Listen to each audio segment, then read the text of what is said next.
মাঝে মাঝেই দেখছি মুসলিমদের উপর টর্চারিং হচ্ছে, এখানে অত্যাচার হচ্ছে। আমরা গর্বিত যে আমরা বাঙালি, আমরা এই বাংলায় বাস করি, আমরা আমার দেশকে ভালোবাসি, আমরা আমার রাজ্যকে ভালোবাসি, আমার রাজ্যে যারা দায়িত্বে আছে তাদের আমরা সম্মান করি, পুলিশ প্রশাসনের প্রতি আমরা বিশ্বাস করি, স্যালুট জানাই। আজ আমরা গর্বের সঙ্গে বলি উত্তরপ্রদেশের থেকে আইন শৃঙ্খলা আমার বাংলায় অনেক ভালো, গর্বের সঙ্গে বলি। কিন্তু বড় দুঃখ লাগে এই বাংলাতেও যখন অপ্রীতিকর ঘটনাগুলো ঘটে, এই তালদিতে কিছুদিন আগে একটা ছেলেকে পিটিয়ে মারা হয়েছে। যদি চোর হয়, অন্যায় করে, তার জন্য তার প্রশাসন আছে, আইন আছে, ল আছে। যারা পিটিয়ে মারলো তাদের শাস্তি কি হচ্ছে? এই তো পরিজাত গাঙ্গুলিকে আমরা সেখানে গিয়েছিলাম, বিভিন্ন দল থেকে গিয়েছিল, সেখানকার এমএলএ সাহেব এসেছিল, পীরজাদা নওশাদ সিদ্দিকী সাহেব সেখানে গিয়েছিলেন, সেখানে অন্যান্য সংগঠনরা গিয়েছিল।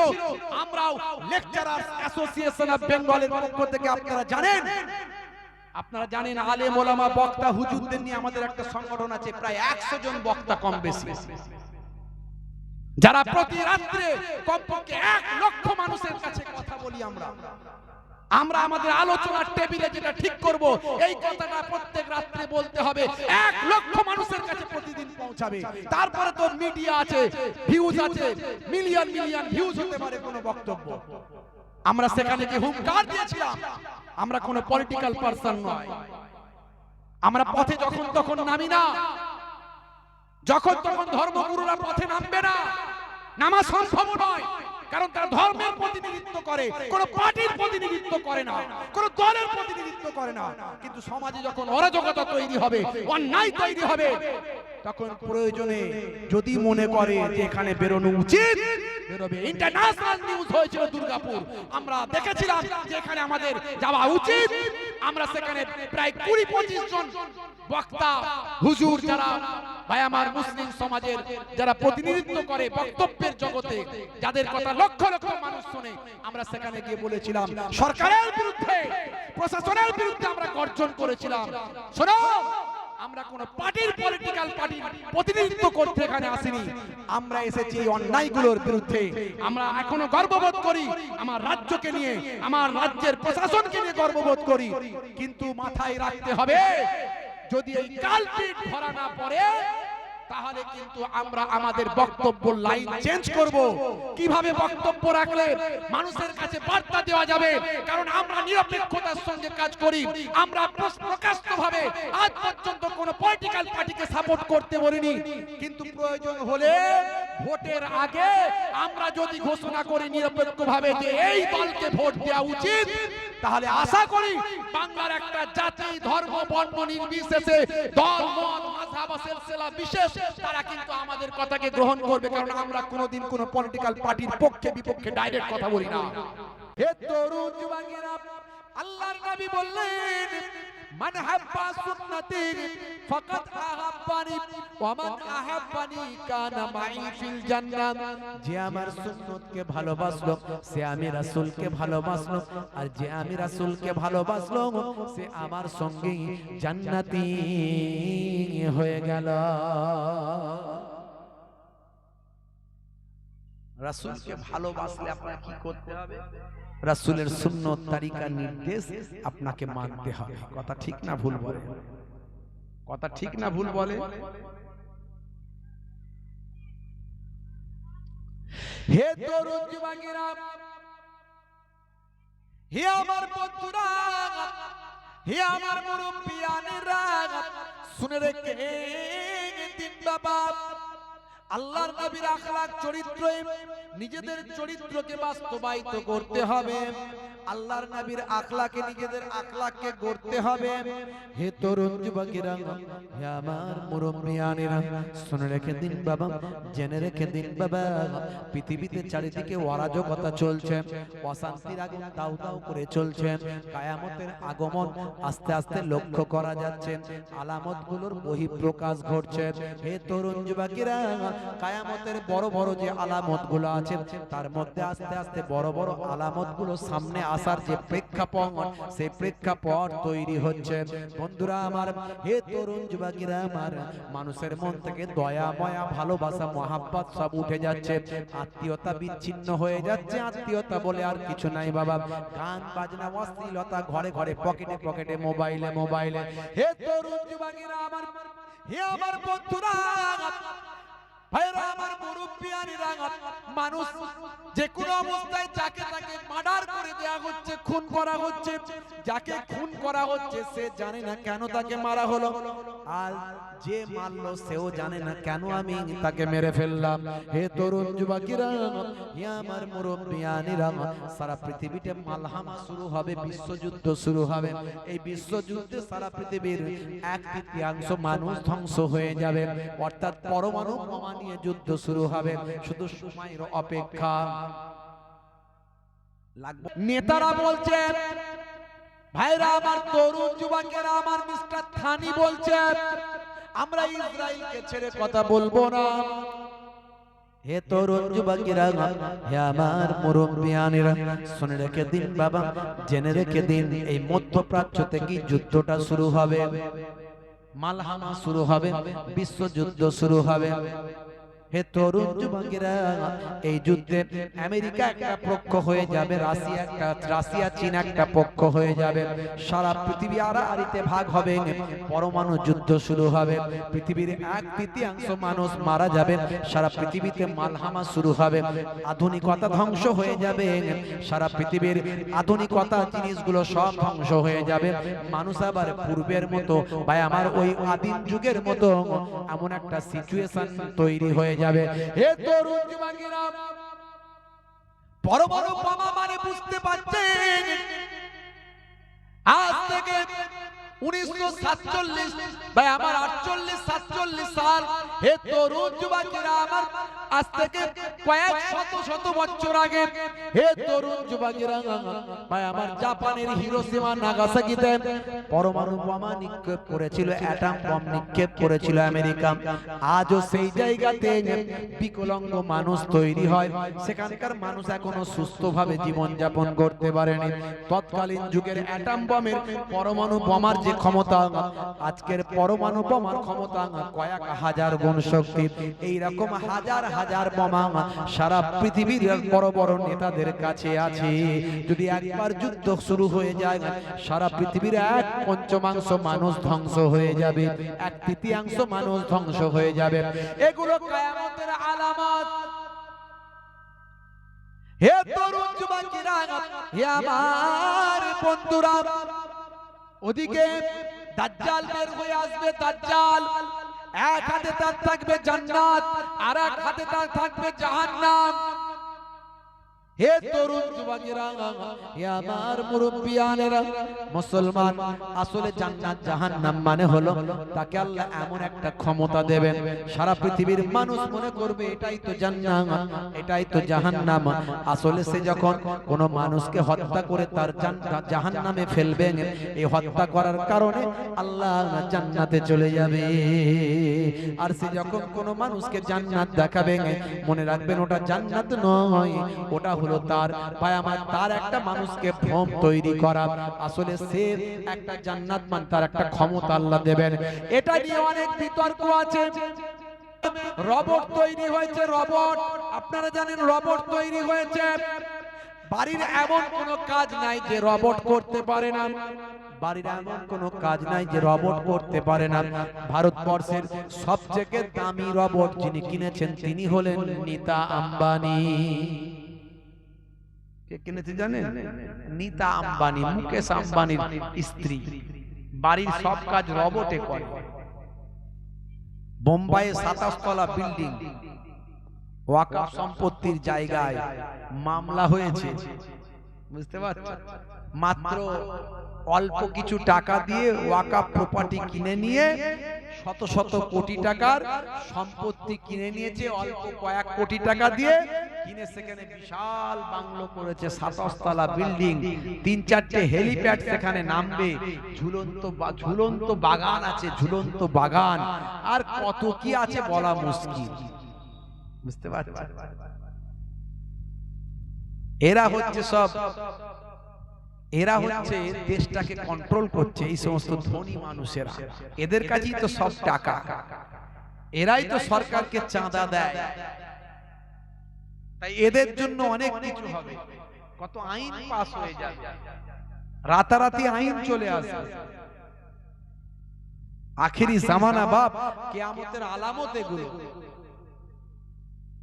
শিক্ষিত মানুষগুলো তারা বাইরে বেরোতে ভয় পাবে, নেতৃত্বের জায়গা থেকে সরে আসবে, মান সম্মান নষ্ট হবে। না বাবা আমি নেতা হতে চাই না, না বাবা আমি সামনের সারিতে যেতে চাই না, কোথায় নেতা হলে আমাকে এখন গাল খেতে হবে। কথা ঠিক না ভুল? গালাগালি চলছে না চলেনি বলেন তো দেখি?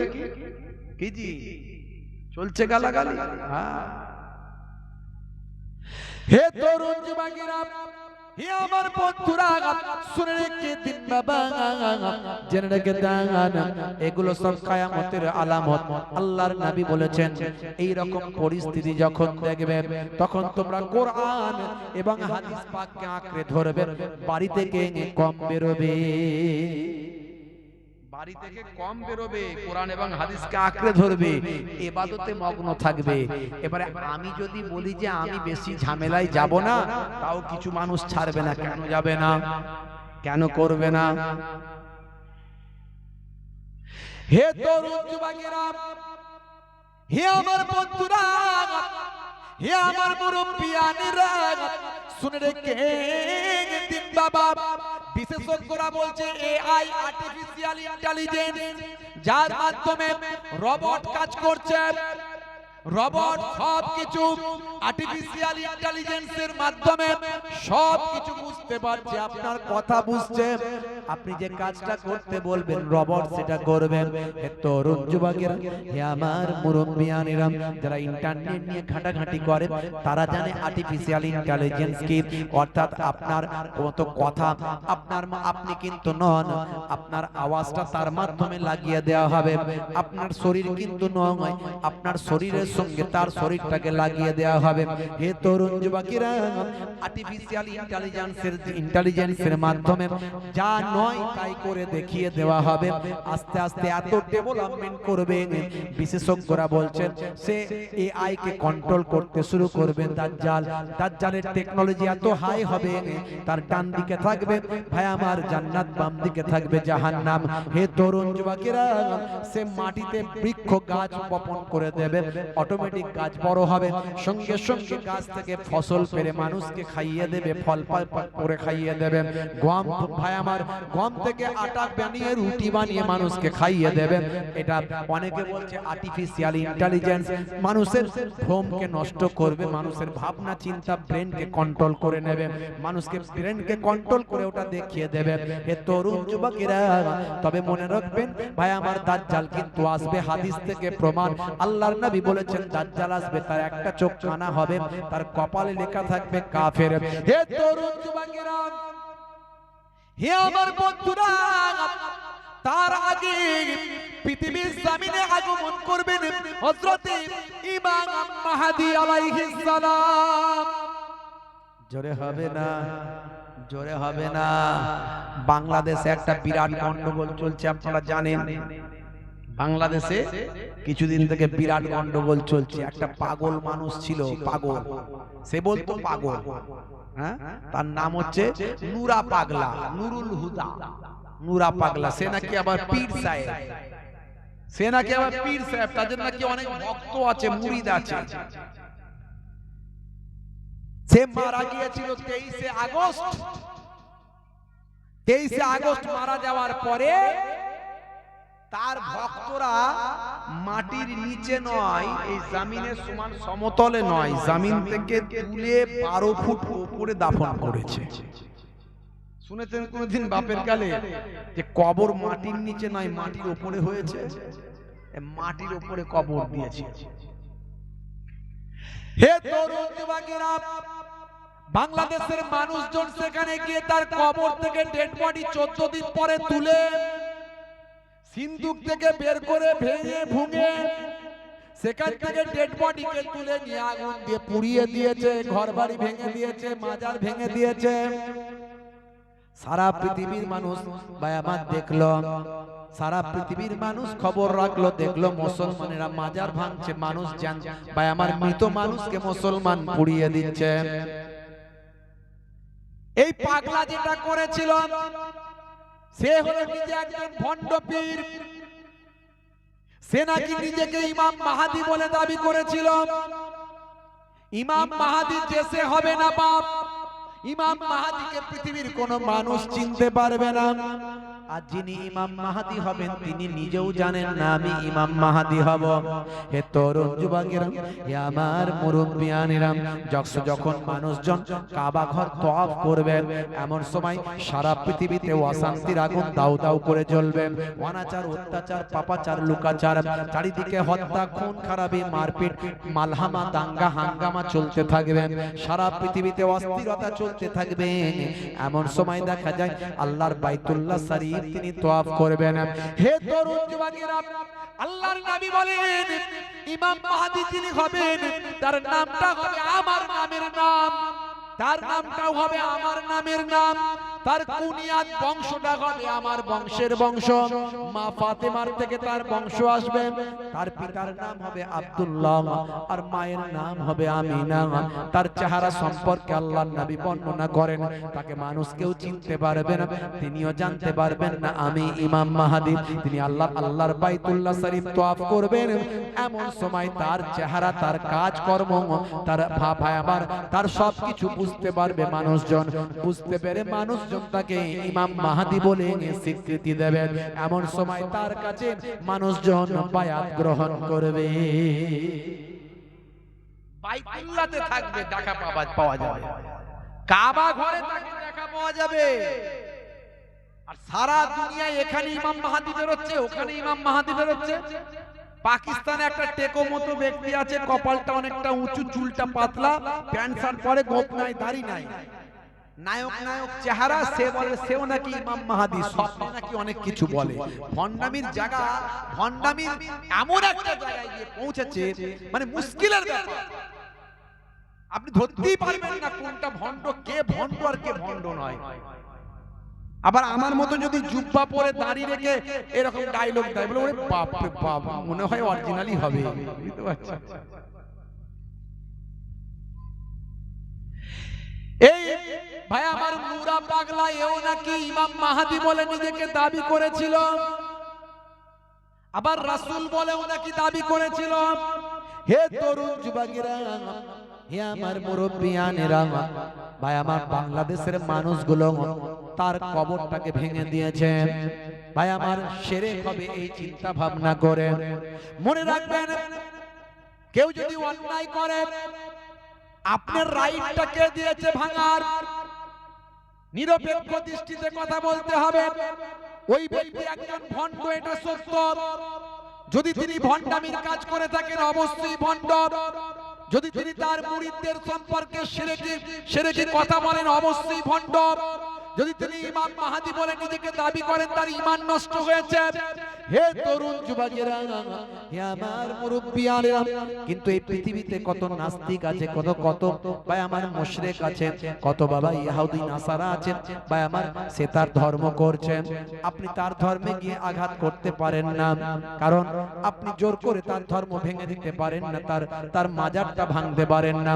বাংলাদেশ সরকার যদি মুসলিম সরকার হতো, সরকার যদি নির্দেশ দিত, তবে তার সৈন্যরা গিয়ে ভাঙার ক্ষমতা ছিল। এটা একমাত্র মুসলিম রাষ্ট্রের বা আমার সরকার যদি চাই সেটা করতে পারে। পৃথিবীর কোন মানুষের আইন তুলে নেওয়ার ক্ষমতা নাই। হে তরুণ যুবকেরা, শুধু তাই নয়, পৃথিবীর মানুষের কাছে ইসলামের বদনাম করেছে। এই যে একটা ডেড বডিকে তুলে নিয়ে গিয়ে, একটা মৃত মানুষকে তুলে নিয়ে গিয়ে জ্বালিয়ে দেওয়া হয়েছে। সে মুসলমান হোক আর মুশরিক হোক আর বেঈমান হোক, যাই হোক না কেন, আপনি অন্যায়ভাবে জোর করে কোনো ভাই আমার তার উপর মাতব্বরি করতে পারেন না। মুসলমান একটু চিন্তা করুন, আমার নবী কি শিক্ষা দিয়েছেন? সেই শিক্ষা আমাদের মধ্যে কোথায়? নবিয়ানা আখলাক, চরিত্রটা কোথায়? হে তরুণ যুবকেরা, আল্লাহর নবী ওয়াজ করছেন, নবী আমার ওয়াজ করছেন। এমন সময় দেখতে পাওয়া যায় একটা ডেড বডি আল্লাহর নবীর পাশ দিয়ে নিয়ে যাওয়া হচ্ছে। কাছাকাছি সামনে কিছুটা দূর দিয়ে একজন ডেড বডিকে বডিকে নিয়ে যাওয়া হচ্ছে। আল্লাহর নবী সেই সময় জরুরি আলোচনা ওয়াজ বন্ধ করে ওই ডেড বডিকে দেখে নবী আমার শ্রদ্ধায় দাঁড়িয়ে গেলেন। দেখেছেন নবীর আখলাক? লড়তে হবে, লড়তে হবে, জিন্দাবাদ জিন্দাবাদ, নারী তাকবীর, আল্লাহু আকবার, ইয়া রাসূল আল্লাহ মারহাবা। হ্যাঁ, নবীর আখলাক কয় সে ভণ্ড। তুমি এই যে কাজটা করলে ভালো কাজ করলে, বিচারটা হবে কোরআন আর হাদিস দিয়ে। কথা ঠিক না? এই কথা ঠিক না? ধুবল বলেন, গাজওয়ারি কথা বললে তো হবে না বাপ। হে তরুণ যুবকেরা, হে আমার বন্ধুরা, হে আমার মুরব্বিয়ানেরা, শুনে রেখে দিন বাবা, আল্লাহর নবীর পাশ দিয়ে যখন ওই ডেড বডিটা নিয়ে যাওয়া হচ্ছে, নবী আমার উঠে দাঁড়িয়ে শ্রদ্ধা জ্ঞাপন করলেন। দেখেন সারা পৃথিবীর মানুষের কাছে নবী কি বার্তা দিলেন। আর তুমি একটা অমুসলিম হোক, বেঈমান হোক, কাফের হোক, মুশরিক হোক, ইহুদি হোক, নাসারা হোক, যেই হোক না কেন, যত বড় অপরাধী হোক না কেন, তার কবরটা কবর করেছেন বা আমার যদি কবরে শিরক হয়, বেদাত হয়, তার জন্য সরকারের কাছে অ্যাপ্লাই করতে হবে। গণতান্ত্রিক পদ্ধতিতে অন্যায়ের বিরুদ্ধে মোকাবেলা করতে হবে। তোমার রাইট নাই, তুমি সেখানে আইনকে হাতে তুলে নিতে পারো না। হে তরুণ যুবকেরা, যদি ইসলামিক দেশ হয়, সরকার যদি তোমাকে বলে তুমি শাস্তি দিতে পারো, তবে সেখানে তোমার রাইট আছে, তুমি সেখানে তোমার রাইট অ্যাপ্লাই করতে পারো। না হলে ইসলামের থিওরি তোমাকে মানতে হবে। তোমার ক্ষমতা যদি থাকে হাত দিয়ে প্রতিবাদ করো, ক্ষমতা যখন নাই, ওই ইসলামিক দেশে আমাদের ক্ষমতা নাই, কেউ অন্যায় করলে হাত দিয়ে প্রতিবাদ করার, এতে হিতে বিপরীত হবে, আমার ইসলামের বদনাম হবে। তাই আমি মুখ দিয়ে পারলে প্রতিবাদ করব। মুখ দিয়ে উচিত ছিল মানুষকে হেদায়েত করা, সেটা যদি না পারো তাহলে ঘৃণা জেনে সেখান থেকে চলে যাও। এটা হলো ইসলামের মাধ্যম, ইসলামের প্রতিবাদ। তিন ধরনের প্রতিবাদ। হে তরুণ যুবকেরা, আল্লাহর নবীকে বলা হলো হাজা মাইয়াতাল ইয়াহুদ, এই ব্যক্তি হলো ইহুদি ব্যক্তি, ইহুদি মাইয়াত, এটা হলো ইহুদি মৃতদেহ। আল্লাহর নবী বললেন সেই সময়, হে সাহাবীরা, সে ইহুদি হোক আর নাসারা হোক, সে হলো একজন মানুষ, মানুষ মারা গেছে, এটা শ্রদ্ধা করা, সম্মান জানানো আমি রাসূলের দায়িত্ব। জোরে বলুন সুবহান। দেখেছেন আমার নবীর আখলাক, আমার নবীর চরিত্র। আজকে সেই চরিত্র কোথায় আমাদের? বড় বড় কথা বললে তো হবে না, আমার নবীর আখলাকটাকে আপনাকে গ্রহণ করতে হবে। চারিদিকে সারা পৃথিবীতে অশান্তির আগুন দাউ দাউ করে জ্বলছে, সারা পৃথিবীতে জ্বলছে। এই সময় বাঁচবেন কি করে? বাঁচবেন কি করে? আল্লাহর নবী বলছেন বেশি বেশি করে ইবাদত করো, বেশি বেশি করে তোমরা নামাজ, রোজা, ইবাদত, বন্দেগী গুলো করো, সুন্নত গুলো মেনে চলো। বাড়ি থেকে কম বেরোবে, বাড়ি থেকে কম বেরোবে। আমরা বাড়িতে থাকতেই পারি না, বেশিরভাগ সময় চায়ের দোকানে থাকি। কথা ঠিক না ভুল বলেন? বাজারে থাকি, মাচাই থাকি, গল্প করার জায়গায় থাকি, যেখানে ফিতনা সেখানে থাকি। রাগ করছেন নাকি আমার কথায়? কষ্ট পাচ্ছেন? আমি কি করে বাঁচবেন সেটা পরিস্থিতির কথা বলছি। হে তরুণ যুবকেরা, হে আমার বন্ধুরা, আপনি বলবেন তাহলে কি অন্যায়ের প্রতিবাদ করব না? নিশ্চয়ই সাধ্যমতো প্রতিবাদ করতে হবে, নিশ্চয়ই সাধ্যমতো অন্যায়ের বিরুদ্ধে মোকাবেলা করতে হবে। তবে সুচিন্তিত ভাবে, বুদ্ধিমত্তার সঙ্গে এমন কাজ করবেন না যাতে আপনার ইসলামের বদনাম হয়, এমন কাজ করবেন না যাতে আপনার ফ্যামিলিটা ধ্বংস হয়ে যায়, এমন কাজ করবেন না যাতে আপনার বাচ্চাগুলো এতিম হয়ে যায়। হে তরুণ যুবকেরা, কোরআনের নির্দেশ হলো লা তালকু বিআইদিকুম ইলা তাহলুকাত, তোমরা তোমাদের জীবনকে ধ্বংসের দিকে এগিয়ে দিও না। মনে রাখবেন বাবা, লড়াইটা যদি ভাই আমার নবিয়ানা লড়াই হয়। হে তরুণ যুবকেরা, হে আমার বন্ধুরা, হে আমার মুরব্বিয়ানেরা, শুনে রেখে দিন বাবা, লড়াই যদি ইসলামের জন্য হয়, লড়াই যদি কোরআনের জন্য হয়, লড়াই যদি নবীর জন্য হয়, তাহলে যদি আপনি খুলুসিয়াতের সঙ্গে অন্তর থেকে যদি প্রতিবাদ করেন, লড়াই করেন, ওই লড়াই করতে গিয়ে যদি আপনার জীবনটা চলে যায়, তবে আপনি প্রকৃত শহীদ হবেন। আর যদি ক্ষমতার জন্য লড়াই হয়, প্রতিপত্তির জন্য লড়াই হয়, সম্মানের জন্য লড়াই হয়, পাওয়ার বল অধিকারের জন্য যদি লড়াই হয়, ওই লড়াইটা করতে গিয়ে যদি মারা যায়, মারা গেলে ওই মৃত মানুষটা কোরআন এবং হাদিসের দৃষ্টিতে শহীদ হলো না। একটা বেদি তৈরি করে দিয়ে বলছে শহীদ অমর রহে, তুমি এগিয়ে চলো, আমরা পেছনে আছি। কথা ঠিক না ভুল? শহীদ তুমি অমর রহে, তুমি এগিয়ে চলো, আমরা পিছনে আছি। আর যে শহীদ হলো কিসের জন্য শহীদ হয়েছে? ক্ষমতার জন্য, সম্মানের জন্য, বাহুর জন্য, বাহুবল, প্রতিপত্তি, তার জন্য হয়েছে না সত্যি আল্লাহর জন্য, নবীর জন্য? দেখুন আল্লাহর জন্য, নবীর জন্য কেমন লড়াই হবে একটু নমুনা দিই। হে তরুণ যুবকেরা, হযরতে আলী মুর্তজা কারামাল্লাহু ওয়াজহুর সঙ্গে লড়াই হচ্ছে একজন ইহুদির। সেই ইহুদি আমার ইসলামের দুশমন, আমার নবীর বিরুদ্ধে কটু কথা বলেছে, আমার আল্লাহর বিরুদ্ধে কটু কথা বলেছে। হে তরুণ যুবকেরা, হযরতে আলী মুর্তজা কারামাল্লাহু ওয়াজহুর সঙ্গে লড়াই শুরু হলো। হযরতে আলী মুর্তজা কারামাল্লাহু ওয়াজহু এমন বীর, আরবের বুকে হযরতে আলীর মতো বীর আর নাই। আর হযরতে আলীর তলোয়ারের মতো তলোয়ার আরবের জমিনে আর কেউ নাই। হে তরুণ যুবকেরা, হযরতে আলী মুর্তজা ওই জালেম ইহুদিকে জমিনে ফেলে তার বুকে বসে পড়েছে, গলাটা টিপে ধরেছে। এমন সময় ইহুদি চিন্তা করলো, যদি এইভাবে আমাকে মারে তাহলে তো দোদকে দোদকে মারা যাব, মারা যেতে অনেক কষ্ট হবে, শরীরে তাকলিফ হবে। হে তরুণ যুবকেরা, তাই হযরতে আলীকে আরো রাগান্বিত করতে হবে, আরো উত্তেজিত করতে হবে, হযরতে আলী যাতে আমাকে আরো তাড়াতাড়ি মেরে ফেলে। হে তরুণ যুবকেরা, হে আমার বন্ধুরা, হযরতে আলী মুর্তজা কারামাল্লাহু ওয়াজহুর চেহারা মোবারকে, মুখ মোবারকে ওই ইহুদি তখন থুতু নিক্ষেপ করে দিয়েছে, যাতে হযরতে আলী মুর্তজা কারামাল্লাহু ওয়াজহু রাগান্বিত হয়ে তাড়াতাড়ি তাকে হত্যা করে দেয়। হে তরুণ যুবকেরা, যখন হযরতে আলী মুর্তজার চেহারায় থুতু নিক্ষেপ করেছে, হযরতে আলী মুর্তজা তাকে ছেড়ে দিয়ে উঠে দাঁড়িয়ে পড়লেন। ইহুদি তো অবাক, হে আলী, তুমি ছেড়ে দিলে কেন আমাকে? তুমি তো জিতে গেছো, তুমি তো আমার সঙ্গে লড়াইয়ে জিতেছো, তুমি ছাড়লে কেন? ওরে ইহুদি, তুই বুঝবি কি? তুই সেই ঈমানের জিনিস কিছু বুঝিস না। তবে শোন, এতক্ষণ যে লড়াইটা হচ্ছিল এটা কোরআন আর হাদিসের জন্য, আমার আল্লাহ এবং রাসূলের জন্য। তুই আমার আল্লাহ এবং রাসূলের বিরুদ্ধে কটূক্তি করেছিস, তুই আগে এসে লড়াইটা শুরু করেছিস। ইসলামের নিয়ম হলো আগে বেরে কারোর সঙ্গে লড়াই করা চলবে না। তুই আগে এসে লড়াইটা শুরু করেছিস, আমি প্রতিরোধ করেছি। প্রতিরোধ করতে গিয়ে লড়াই হয়েছে, আমি তোর বুকে উঠে পড়েছি, তোর গলা টিপে ধরেছি। এমন সময় এতক্ষণ যে লড়াইটা হচ্ছে সেটা হলো আমার ইসলামের জন্য, আল্লাহ এবং রাসূলের জন্য, অন্যায়ের বিরুদ্ধে, ন্যায়ের পক্ষে। তুই জালেম, তুই অত্যাচারী, তুই কত মানুষের সঙ্গে জুলুম করিস,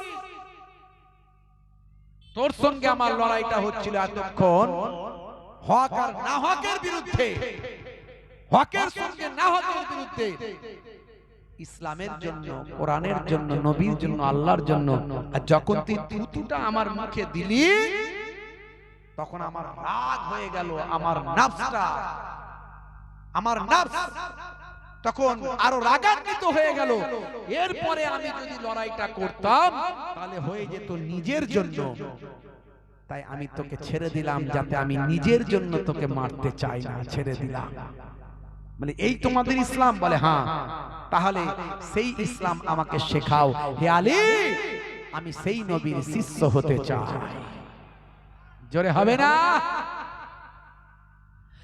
বন্ধুরা আমার, তরুণ যুবকেরা আমার, হে আমার মুরব্বিয়ানেরা, হে তরুণ যুবকেরা, হে আমার মুরব্বিয়ানেরা, বন্ধুরা আমার শুনে রেখে দেন, জেনে রেখে দেন।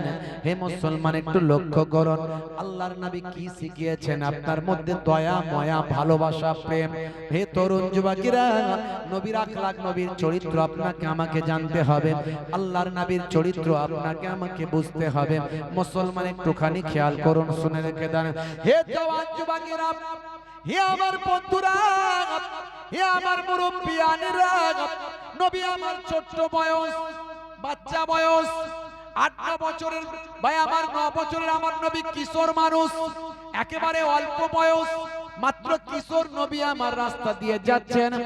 এমন সময় আবু জাহিলের বাগানে খেজুর প্যাক হচ্ছে। বাবা, আবু জাহিলের বাগানে খাজুর পাক হচ্ছে, খাজুরকে প্যাকেটিং করা হচ্ছে। নবী আমার ছোট্ট বয়স, বাচ্চা বয়স, দয়ার নবীর আমার ভুকা লেগেছে, ক্ষুধা লেগেছে আমার।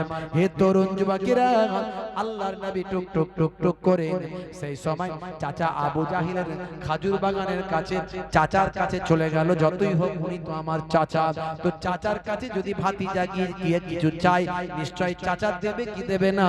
হে তরুণ যুবকেরা, আল্লাহর নবী বললেন, চাচা যান, আমাকে বড় ভুক লেগেছে, ক্ষুধা লেগেছে, দুটো খাজুর দেন,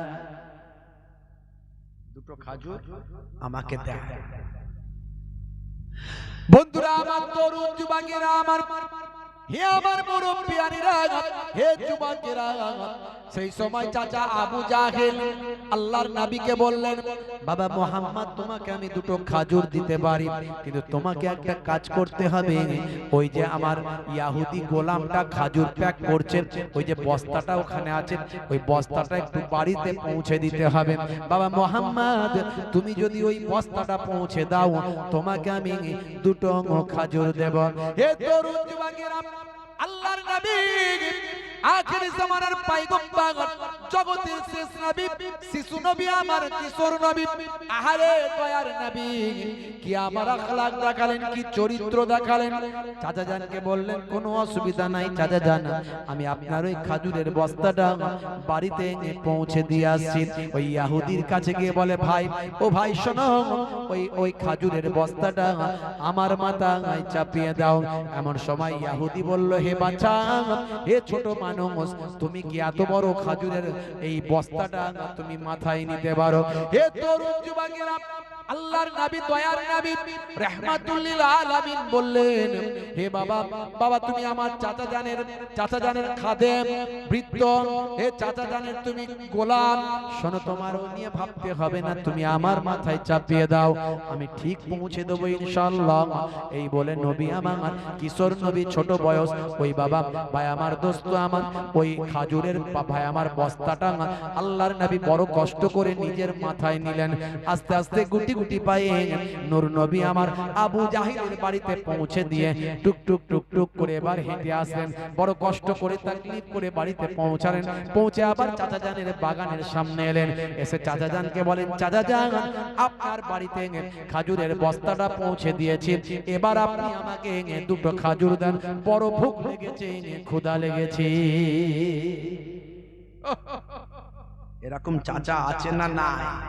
হ্যাঁ, চাচা দুটো খাজুর দাও না, ওই কাজটাকে করে দে তবে দেবো। এরকম চাচা আছে না না? চাচা, কাকা, মামা, হ্যাঁ, আখেরি জামানা বাপ। হে তরুণ যুবকেরা, বন্ধুরা আমার শোনেন, সেই সময় দেখা যায় আবু জাহেল একটা খাজুর দিল, কত বড় বেয়াদব, কত বড় জালেম। শিশু নবী, দয়ার নবী, রাহমাতুল লিল আলামিন, আহারে নবী আমার, কতটা সরল, কতটা নরম, কতটা কোমল। নূর নবী, যে নবী রাস্তা দিয়ে হেঁটে হেঁটে গেলেন, বাচ্চা বেলায় এক টুকরো মেঘ নবীর মাথার উপর ছায়া করে করে যায়।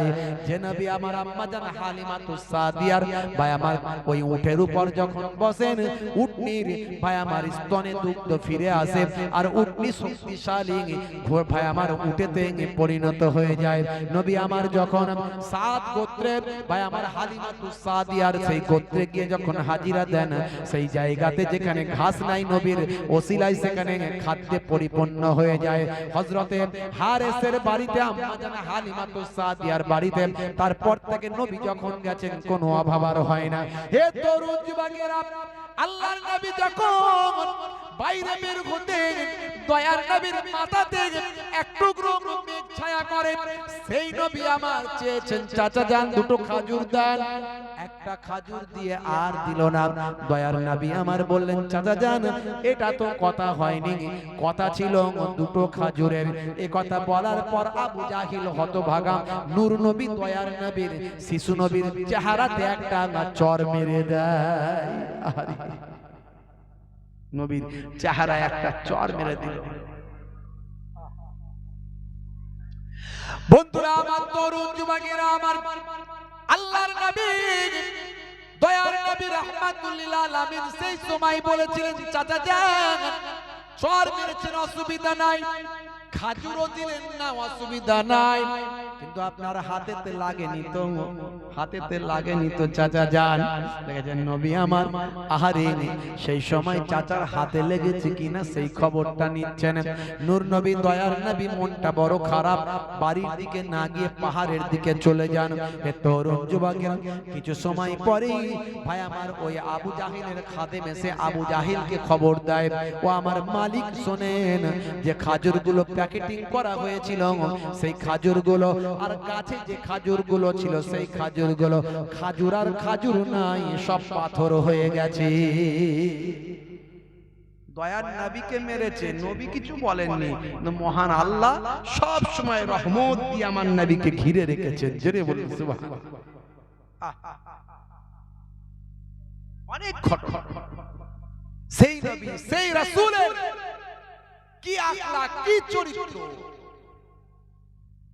বন্ধুরা আমার, তরুণ যুবকেরা আমার, সেই নবীকে আপনাকে আমাকে ভালোবাসতে হবে, দয়ার নবীর আখলাক চরিত্রটা লক্ষ্য রাখতে হবে, নবী পাকের আদর্শ আপনাকে আমাকে মেনে চলতে হবে। শুধু মুখে বললে হবে না, শুনলে হবে না। বক্তার শ্রোতা আমি মহিবুল্লাহ হুসাইনি নবীর আখলাকের কথা বলছি। আমার মধ্যে যদি নবীর আখলাক না থাকে তাহলে আমার কোনো মূল্য নাই, ওই ওয়াজ করে ইনকাম করা হবে। আর শ্রোতারা আপনারা যারা শুনছেন বছরে বছরে জলসা দিচ্ছেন, সারা সারা রাত জাগছেন, ভাই আমার নবীর আদর্শের কথা শুনছেন কিন্তু বাস্তবায়িত করছেন না, ওই ওয়াজ শোনা আর বিরিয়ানি খাওয়া হবে, আর কাজে কিছু লাগবে না। হে তরুণ যুবকেরা, আল্লাহর নবীর আদর্শগুলো আপনাকে আমাকে জানতে হবে, বুঝতে হবে। কি আখলাক নবী দেখিয়েছে। নবী আমার ঘোষণা দিলেন যে ছোটদের স্নেহ করে না, বড়দের সম্মান করে না, সে আমার দলভুক্ত নয়। আল্লাহর নবী বললেন যাও ইযহাব ফাআকরিমহা ফাইন্নাল জান্নাতা তাহতা রিজলাইহা, যাও তোমার মায়ের সম্মান করো, কারণ তোমার মায়ের পায়ের তলায় তোমার জান্নাত। হুমা জান্নাতুকা ওয়া নারুকা, তোমাদের বাপ মাই জান্নাত, বাপ মাই জাহান্নাম। সে বাপ মায়ের খেদমত করো, দেখাশোনা করো। নবীর আখলাক। রাস্তা দিয়ে যাচ্ছেন, পেরেক পড়ে আছে, কাঁচভাঙা পড়ে আছে, সরিয়ে যান। পথহারা পথ ভোলা মানুষটিকে পথ দেখিয়ে দেন। হে তরুণ যুবকেরা, কেউ বিপদে পড়ে গেছে তাকে সাহায্য করার জন্য ছুটে যান। মুসলমান মুসলমানকে, ভাই আমার মতাদর্শগত পার্থক্য থাকলেও থাকতে পারে, সেই ইসলামের ব্যাপারে হোক আর দুনিয়াবি ব্যাপারে হোক, ইসলামের ব্যাপারে এ ওই মাযহাবের, ও ওই দলের, ও ওই সিলসিলার। হে তরুণ যুবকেরা, আল্লাহর নবীর সাহাবীদের ক্ষেত্রেও ভাই আমার কোন বিষয়ে মত পার্থক্য ছিল। আল্লাহর নবীর সাহাবীদের ক্ষেত্রেও মত পার্থক্য ছিল। চার ইমামের মধ্যেও মত পার্থক্য ছিল। কিন্তু কেউ কারো শত্রু ছিলেন না। শুধু তাই নয়, হযরত ইমাম সাফি রাহমাতুল্লাহ আলাইহি হানাফি এলাকায় যখন গেছেন, তিনি হানাফিদের নিয়মে নামাজটা আদা করেছেন। লোকে যখন জিজ্ঞাসা করলো, আপনি তো সাফি মাযহাব, আপনার মাযহাবের নামাজ আলাদা, অন্য স্টাইলে আপনি নামাজ পড়েন, এখানে হানাফিদের স্টাইলে কেন নামাজটা বললেন? সেই সময় তিনি বলেছিলেন, এখানে সব হানাফি মাযহাবের মানুষ, যদি আমি আমার স্টাইলে নামাজ পড়তাম তাহলে মানুষের মধ্যে মিশ্র প্রতিক্রিয়া দেখা দিত, বিতর্ক তৈরি হতো, মনোমালিন্য হতো, বা তাদের মধ্যে একটা অস্থিরতার পরিবেশ তৈরি হতো। ইসলামে এই রকম ডিভাইডেশন, মনোমালিন্য ইসলাম কখনো গ্রহণ করে না, পছন্দ করে না। দেখেছেন, ইসলামের সূক্ষ্ম বিষয়গুলো ভাবতে হবে। হে তরুণ যুবকেরা, হে আমার বন্ধুরা, শুনে রেখে দিন বাবা, জেনে রেখে দেন, अंधे को रास्ता दिखाने का नाम है इस्लाम, भूखे को पानी खाना खिलाने का नाम है इस्लाम, प्यासे को पानी पिलाने का नाम है इस्लाम, अमानत का नाम है इस्लाम, और इबादत का नाम है इस्लाम, और मोहब्बत का नाम है इस्लाम। हे तरुण যুবকেরা, বন্ধুরা আমার, মুরব্বিয়ানেরা আমার, আপনি রাতের বেলা যখন ঘুমাবেন, ডান দিকে কাত হয়ে ঘুমাবেন। নবীর সুন্নাত, নবীর তরিকা, পায়ের পোশাকটা যখন পরবেন, মা আসফালা মিনাল কাবাইনি মিনাল ইজারে ফিন্নার, পায়ের পুরুষদের পায়ের পোশাকটা যেন পায়ের গিরার নিচে না চলে যায়, এটা নবীর তরিকা, নবীর নির্দেশ। যদি ইচ্ছাকৃতভাবে পায়ের গিরার নিচে তোমার পোশাকটা যায়, ওই অংশটা জাহান্নামের আগুনে জ্বলবে ভাই।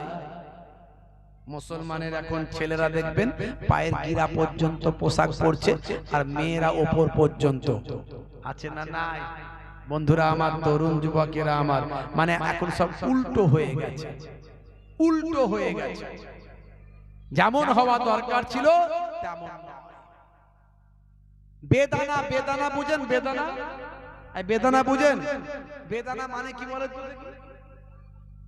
বেদানা মানে কি বাংলায়, মানেটা কি বেদানা একটু বলেন? ডালিমও বলে, বেদানা বলে। বেদানা বাংলা মানে কি বলেছি? যার নাই দানা তার নাম বেদানা, কিন্তু খুলে দেখুন হাজার হাজার দানা আছে না নাই? কথা ঠিক না ভুল বলে? আর যদি বলি বেগুন, আরেকটা বলছি, বেগুন, বেগুন, বেগুন মানে কি? যার নাই গুণ, বে মানে ছাড়া, বা মানে ওয়ালা, যার নাই গুণ তার নাম বেগুন। আমি বলি যার চুলকানি হয় খাইয়ে দিয়ে দেখুন কেমন আছে। কথা ঠিক না ভুল? উম্মতে মুহাম্মাদি কেমন হওয়া দরকার ছিল, কেমন হলাম? হে তরুণ যুবকেরা, হযরতে মুসা নবীর জামানার উম্মত, মুসা নবীর কাছ থেকে শুনলেন উম্মতে মুহাম্মাদির বয়স খুব কম হবে। মুসা নবীর কাছ থেকে শুনলেন উম্মতে মুহাম্মাদির বয়স খুব কম হবে। এমন সময় মুসা নবীর ওই উম্মত বললেন, হুজুর বেয়াদবি নেবেন না, উম্মতে মুহাম্মাদির তাদের কি বিয়ে শাদী হবে? বলে হ্যাঁ হবে। আচ্ছা, তাদের কি ছেলে মেয়ে আল আওলাদ হবে? বলে হ্যাঁ। আচ্ছা, তারা কি ইবাদত করার সময় পাবে? বলে সেটাও পাবে, অল্প। এই যে 50, 60, 70 বছর মাত্র পাবে, আমরা তো 400, 500, 600, 700, 1000 বছর বাঁচছি, আর ওরা মাত্র 50, 60, 70 বছর বাঁচবেন। এই বিয়ে শাদী বা কবে করবেন? আর ছেলে মেয়েদের মানুষই বা কবে করবেন? আর ইবাদতটাই বা কবে করবে? উম্মতে মুহাম্মাদ নিয়ে চিন্তা করছে মুসা নবীর উম্মত। হে তরুণ যুবকেরা, মুসা নবী বললেন, শোনো হে তরুণ যুবকেরা, হে আমার মুরব্বিয়ানেরা, সেই উম্মতে মুহাম্মাদির কথা বলতে গিয়ে মুসা নবী বললেন, শোনো, আখিরি জামানার যিনি পয়গম্বর হবেন, সেই নবীর কত মর্যাদা, কত সম্মান তুমি জানো না? শুনে রেখে দাও, জেনে রেখে দাও, সেই নবীর এত সম্মান, এত ইজ্জত, পৃথিবী, আকাশ, চন্দ্র, সূর্য, গ্রহ, উপগ্রহ, সৌরজগৎ, নবমণ্ডল, ভূমণ্ডল, পাহাড়, পর্বত, নদ নদী, সব কিছু যার সম্মানে, যাকে যাকে আল্লাহ এত মর্যাদা দিয়েছেন, আল্লাহ নিজে ঘোষণা করেছেন আলহামদুলিল্লাহি রাব্বিল আলামিন। আমি হলাম তামাম আলামের জন্য রব, আমি হলাম তামাম আলামের জন্য আল্লাহ। আর ওয়ামা আরসালনাকা ইল্লা রাহমাতাল লিল আলামিন, আর আমার নবী হলেন তামাম আলামের জন্য রহমত।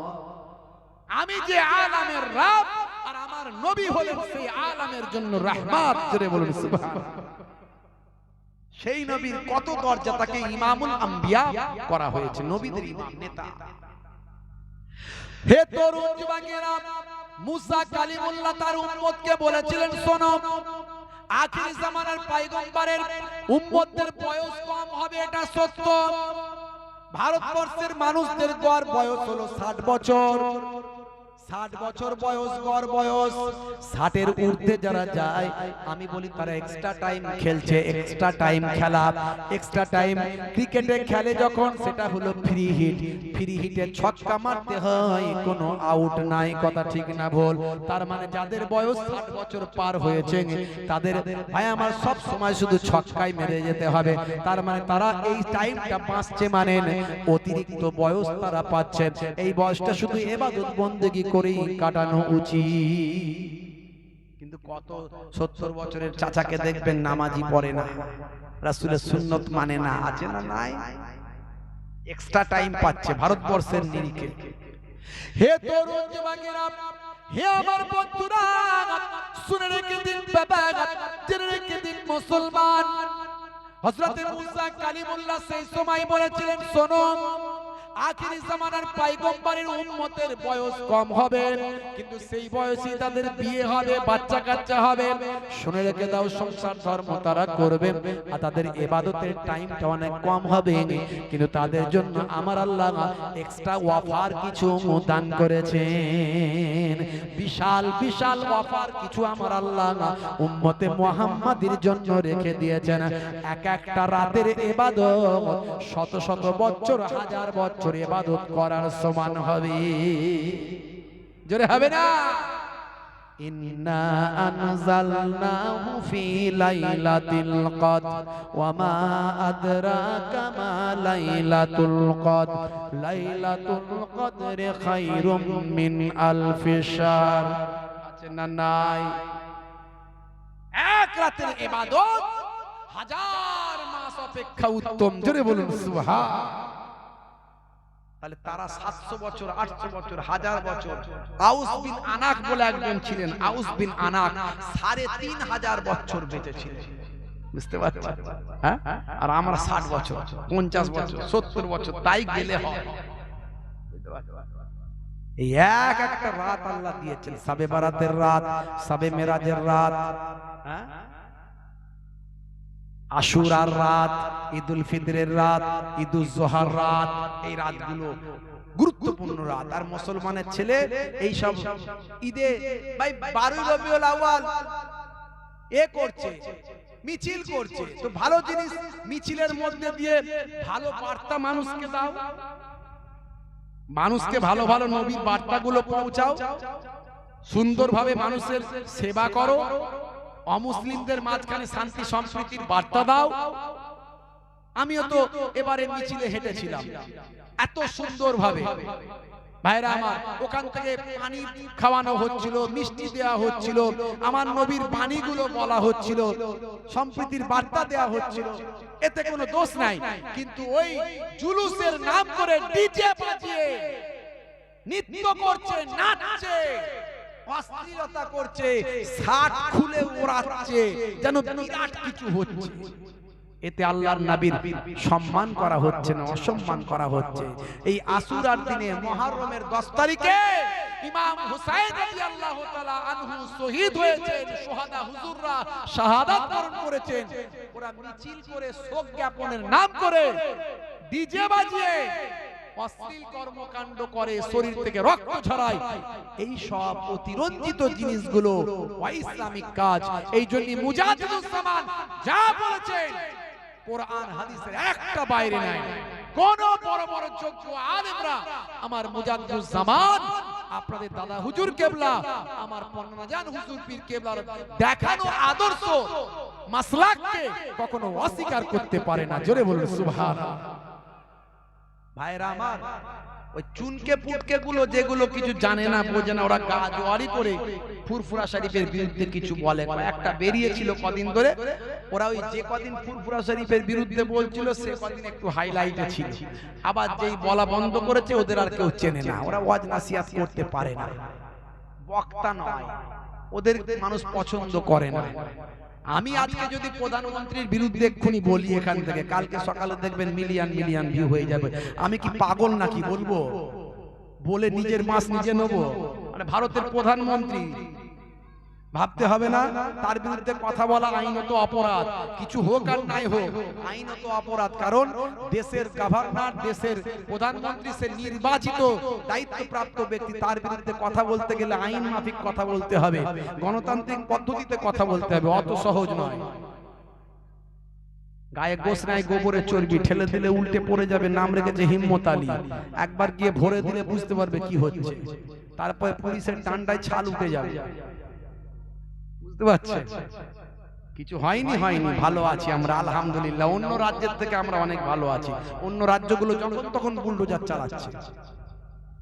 খবর নিন, ভালো করে খবর নিন, না নিয়ে তো বললে হবে না। আমার রাজ্যেও শুরু হয়েছে গন্ডগোল, মাঝে মাঝেই দেখছি মুসলিমদের উপর টর্চারিং হচ্ছে, এখানে অত্যাচার হচ্ছে। আমরা গর্বিত যে আমরা বাঙালি, আমরা এই বাংলায় বাস করি, আমরা আমার দেশকে ভালোবাসি, আমরা আমার রাজ্যকে ভালোবাসি, আমার রাজ্যে যারা দায়িত্বে আছে তাদের আমরা সম্মান করি, পুলিশ প্রশাসনের প্রতি আমরা বিশ্বাস করি, স্যালুট জানাই। আজও আমরা গর্বের সঙ্গে বলি উত্তরপ্রদেশের থেকে আইন শৃঙ্খলা আমার বাংলায় অনেক ভালো, গর্বের সঙ্গে বলি। কিন্তু বড় দুঃখ লাগে এই বাংলাতেও যখন অপ্রীতিকর ঘটনাগুলো ঘটে। এই তালদিতে কিছুদিন আগে একটা ছেলেকে পিটিয়ে মারা হয়েছে। যদি চোর হয়, অন্যায় করে, তার জন্য তার প্রশাসন আছে, আইন আছে, ল আছে। যারা পিটিয়ে মারলো তাদের শাস্তি কি হচ্ছে? এই তো পরিজাত গাঙ্গুলিকে আমরা সেখানে গিয়েছিলাম, বিভিন্ন দল থেকে গিয়েছিল, সেখানকার এমএলএ সাহেব এসেছিল, পীরজাদা নওশাদ সিদ্দিকী সাহেব সেখানে গিয়েছিলেন, সেখানে অন্যান্য সংগঠনরা গিয়েছিল।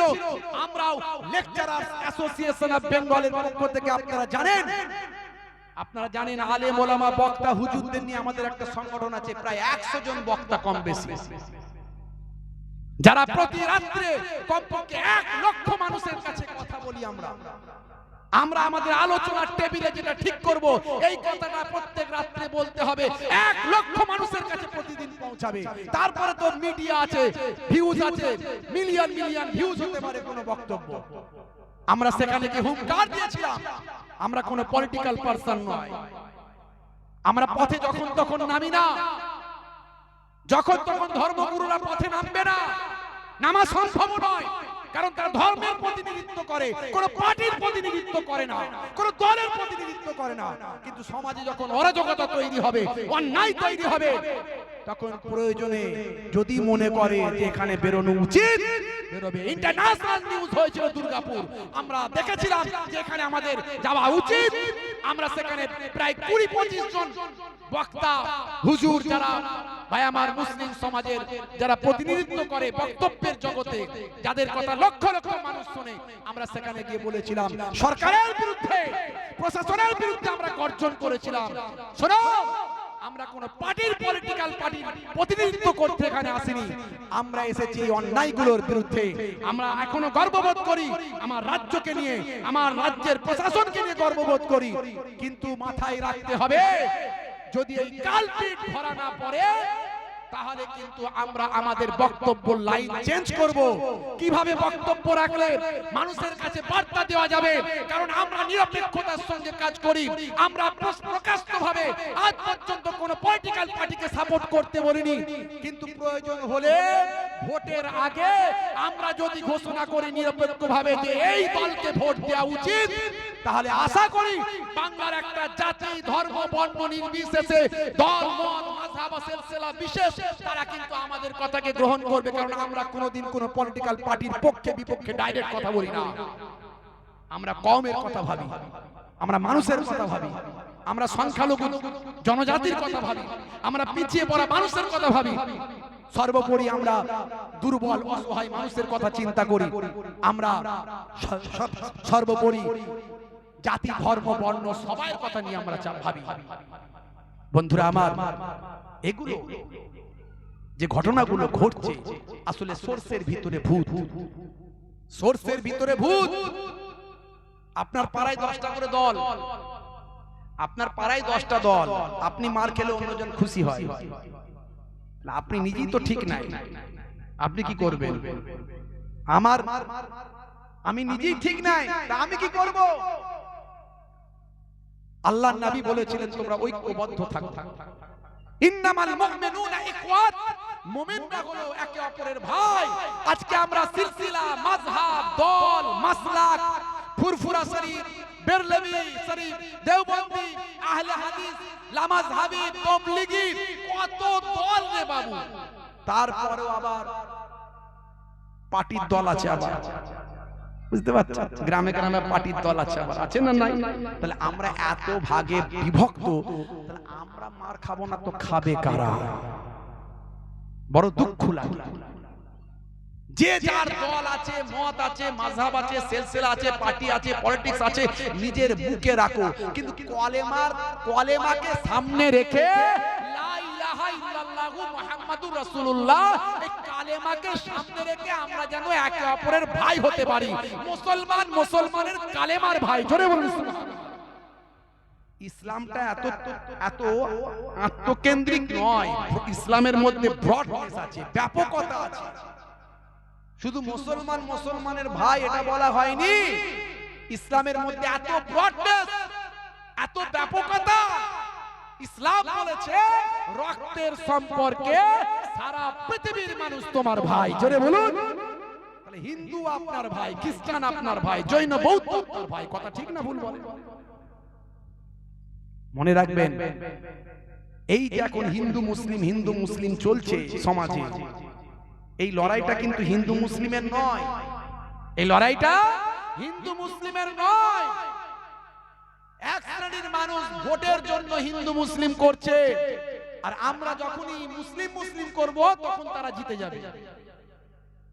ওরা ওটাই চাইছে, আমরা হিন্দু করলে মুসলিমরা মুসলিম করবে, তাহলে কাজ হাসিল। কিন্তু মনে রাখবেন, হিন্দুরা মুসলমানদের শত্রু নয়, মুসলমান হিন্দুদের শত্রু নয়, আমরা কারো শত্রু নয়।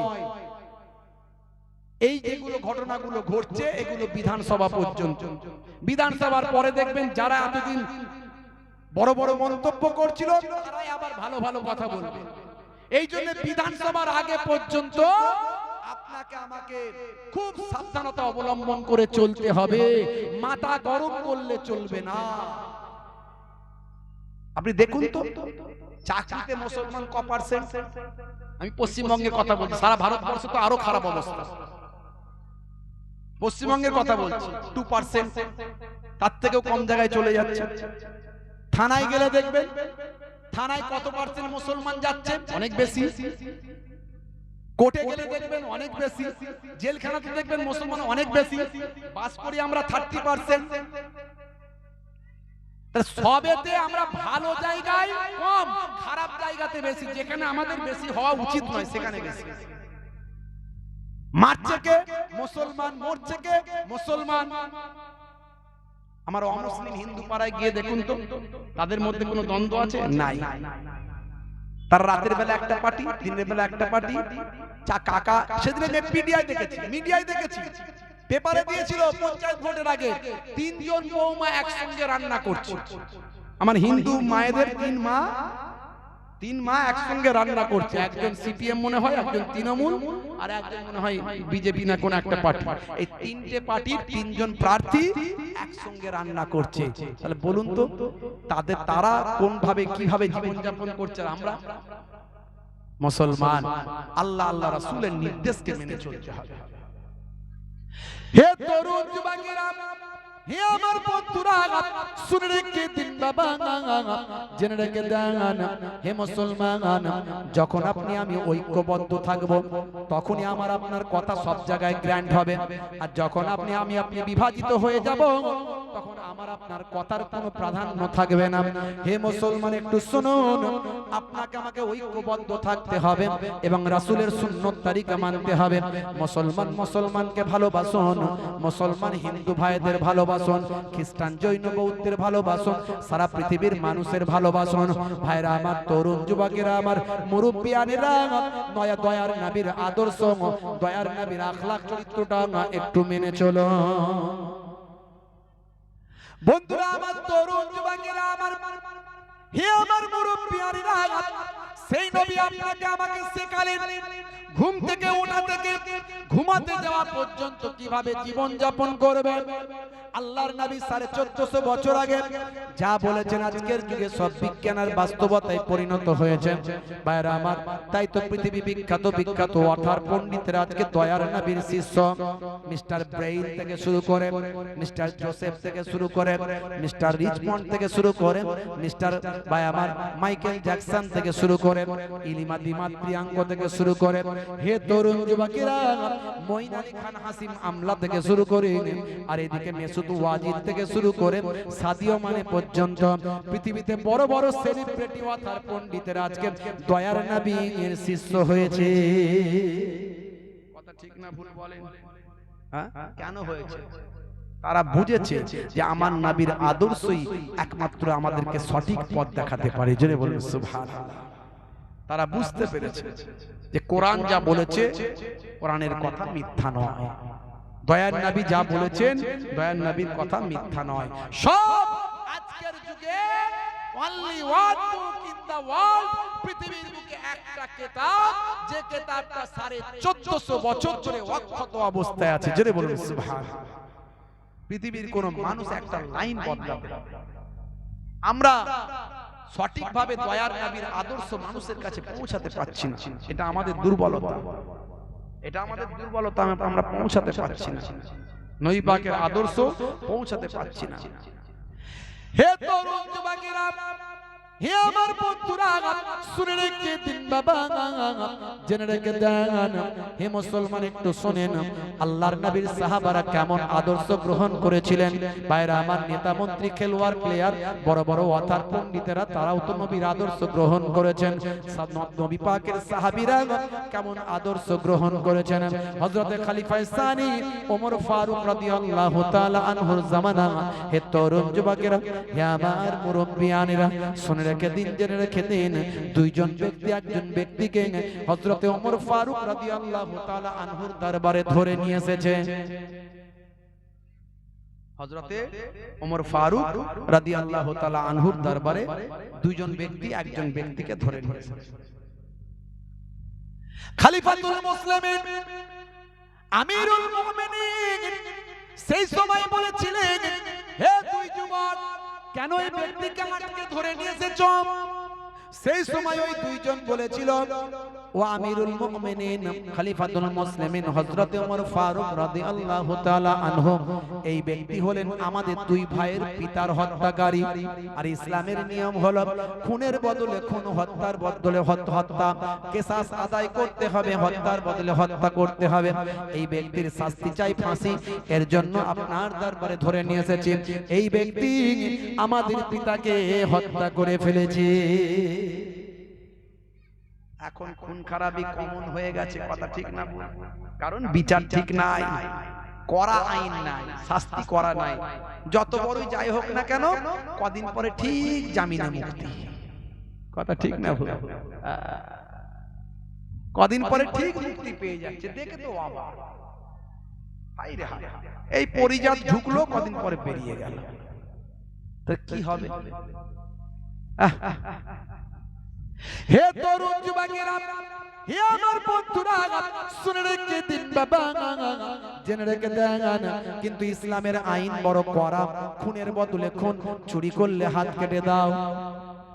আইন করা না সহজ, আইন করা না সহজ, বলেন মারাত্মক করা। এমন সময় দেখতে পাওয়া যায় হযরতে ওমর ফারুক রাদিয়াল্লাহু তাআলা আনহু বললেন, যাও তোমাদের অমুক সময় বিচার করা হবে।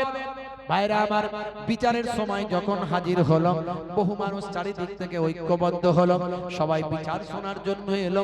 খলিফাতুল মুসলিমিন বিচার শুরু করলেন। হযরতে আমিরুল মুমিনিন ওমর ফারুক রাদিয়াল্লাহু তাআলা আনহু বিচার শুরু করলেন। হে তরুণ যুবকেরা, হে আমার বন্ধুরা, শুনে রেখে দেন, এমন সময় দেখতে পাওয়া যায়, ভাইরা আমার, তরুণ যুবকেরা আমার, যদি কেউ ভাই আমার খুনের বদলে খুন হয়ে যায়, তাহলে একমাত্র যে ব্যক্তি খুন হয়েছে তার পরিবার যদি তার ভাই আমার নিয়ারেস্ট ভাই আমার তার ছেলে মেয়ে আলাউলাদ স্ত্রী পরিজন বাম্মা যদি ক্ষমা করে তবেই সে ক্ষমা পায়, নতুবা ক্ষমা হবে না। তার হত্যার বদলে হত্যা, এই কিসাস তাকে আদায় দিতে হবে বাবা। এই হলো ইসলামের আইন। হে তরুণ যুবকেরা, হযরত ওমর ফারুক রাদিয়াল্লাহু তাআলা আনহু সেই সময় বলেছিলেন, ও বাবা, দুই ছেলে দুই যুবক, আচ্ছা বলো তো দেখি, হে বাবা, দুই ছেলে দুই যুবক, বলো তো দেখি, আচ্ছা তোমরা বলো, তোমরা কি একে ক্ষমা করতে পারো? সেই সময় তারা বলল, না না হুজুর, ক্ষমা আমরা করব না, আমরা চাই ফাঁসির বদলে ফাঁসি, রাইট, আমরা খুনের বদলে খুন চাই, আমরা হত্যা চাই, আমরা ক্ষমা করতে চাই না, কারণ আমাদের পিতাকে হত্যা করেছেন, এর বদলা আমরা পেতে চাই। তাহলে হুজুর বললেন, ঠিক আছে, তোমার কি রায় বাবা, তোমার কি মত বাবা? তোমার তো ফাঁসির বদলে ফাঁসি হবে, খুনের বদলে খুন, হত্যার বদলে হত্যা তোমাকে হতেই হবে। তোমার শেষ ইচ্ছা কি আছে বলো? তোমার কোন শেষ ইচ্ছা আছে কি সেটা বলো। বলে, হুজুর বেয়াদবি নেবেন না, খুন তো আমাকে হতেই হবে, হত্যা তো আমাকে হতেই হবে, তবে আমার একটা শেষ ইচ্ছা আছে। বলে, কি ইচ্ছা?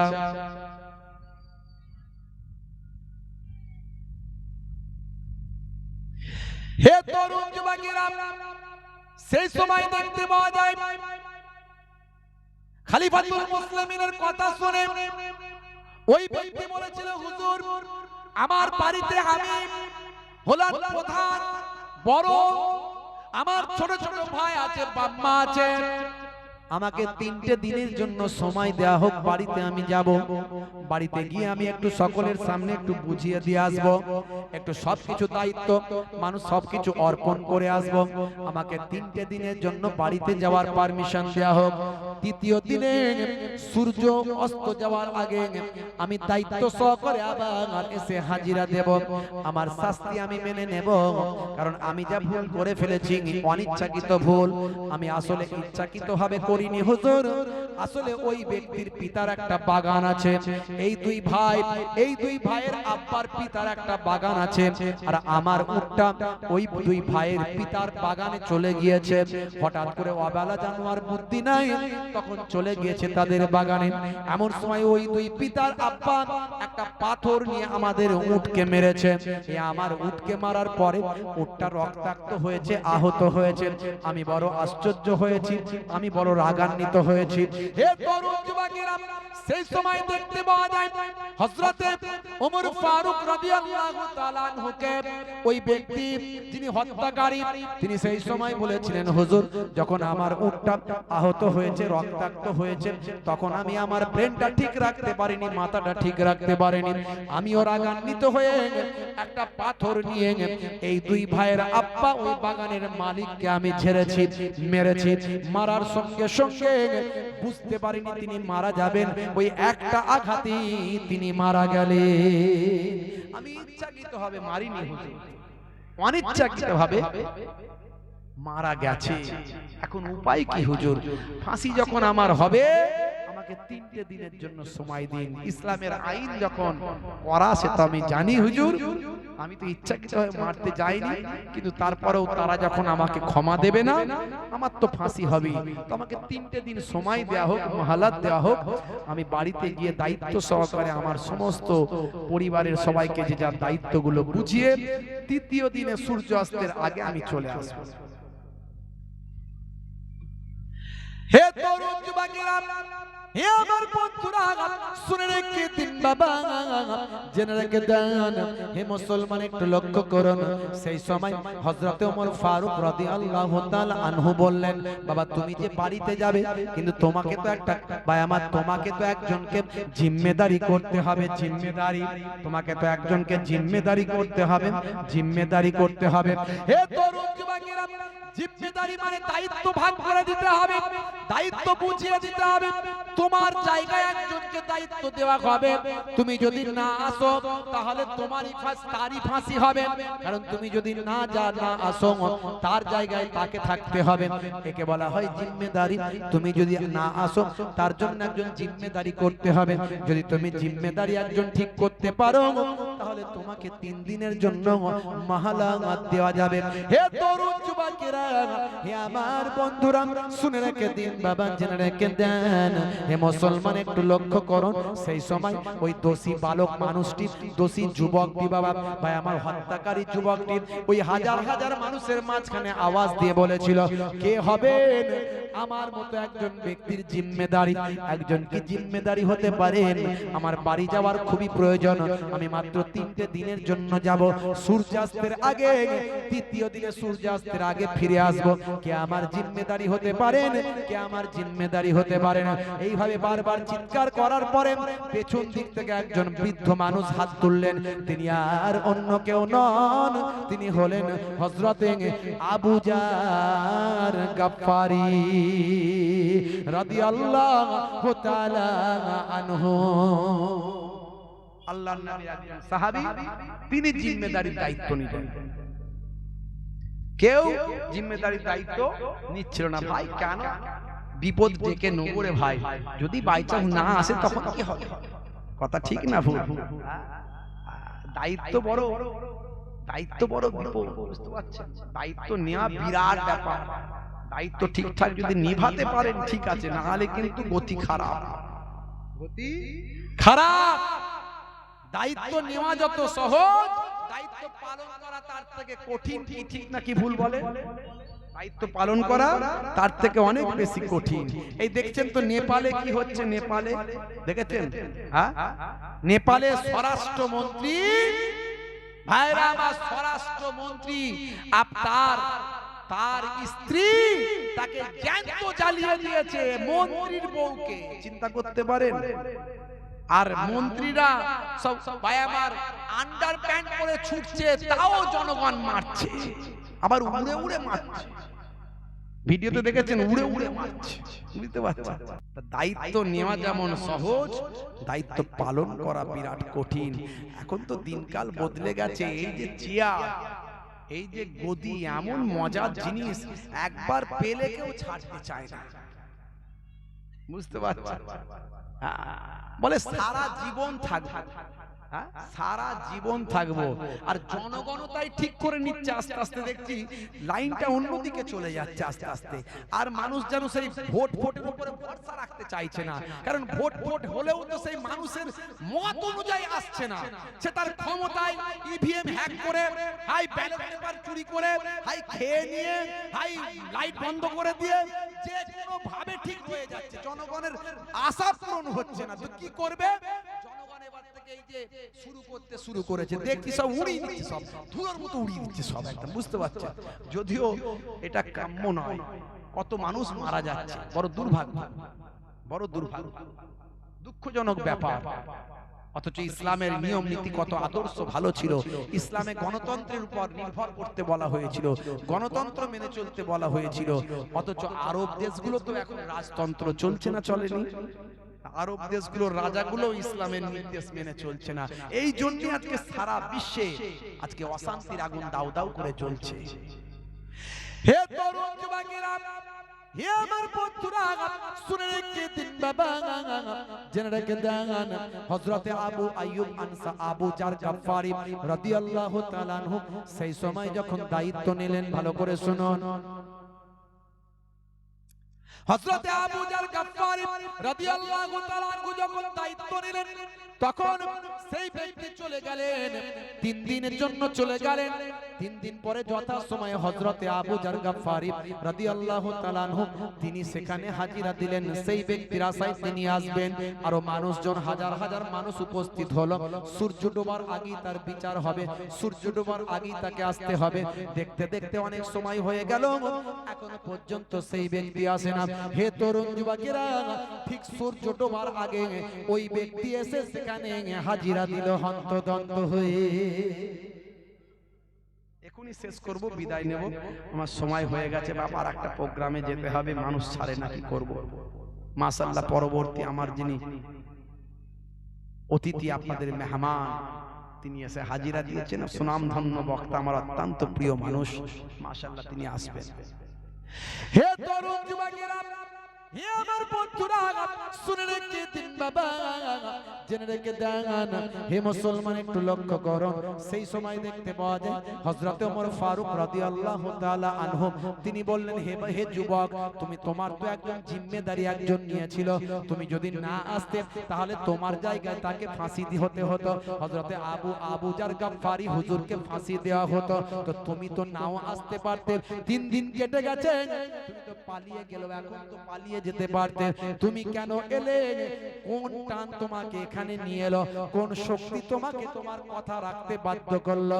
সেই সময় সেই ব্যক্তি বলেছিল, হুজুর, এটা হলো আমার ঈমানি শক্তি, আমি এসেছি, আমি যদি না আসতাম তাহলে লোকে বলতো, সারা পৃথিবীর মানুষ বলতো, সারা জীবন বলতো, একজন মুসলমান ওয়াদা করে ওয়াদার খেলাফ করেছিল, আমি ওয়াদার খেলাফ করতে পারবো না। নবীর উম্মত কখনো ওয়াদার খেলাফ করতে পারে না। আমরা তো ওয়াদার খেলাফ করি না, করি না কি? করি না। নবীর উম্মত ওয়াদার খেলাফ করতে পারে না, ওয়াদা করলে ওয়াদা নিভাতেই হবে। নবীর সাহাবীরা এরকমই ছিল। জি হ্যাঁ।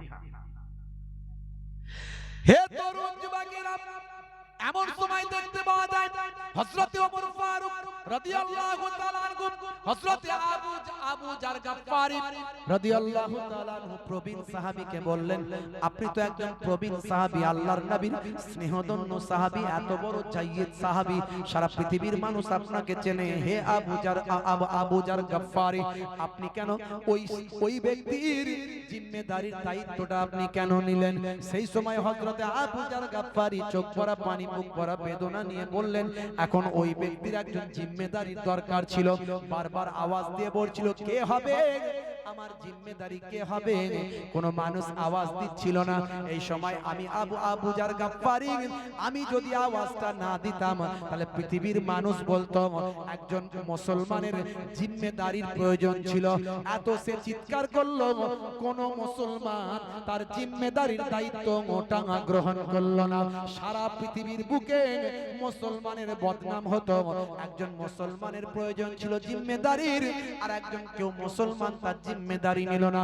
এরই জন্য আমি আবু জার গাফফারি, আমি জিম্মেদারির দায়িত্বটা গ্রহণ করলাম।